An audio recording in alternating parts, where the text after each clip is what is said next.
Menyambut gelaran Prapon Cabur Karate tahun 2023, Porki Sumsel menggelar seleksi daerah.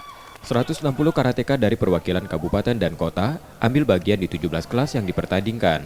Porki Sumsel menjanjikan setiap karateka terbaik pada selekda akan mewakili Sumatera Selatan di Prapon Cabur Karate. Tim pencari bakat juga diturunkan pada selekda kali ini. Terkait dengan selekda yang kita gelar hari ini, pesertanya berapa banyak, Pak?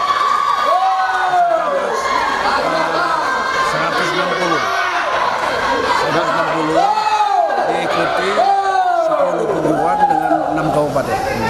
Pak, mungkin apa tujuan kita dari selekda ini, Pak? Tujuan ini untuk menjaring untuk atlet untuk persiapan di Prapon. Nanti kita cari lagi, ini ada petugas talent scouting, artinya nanti diolah lagi. Jadi kita cari yang baik, yang lebih baik lagi.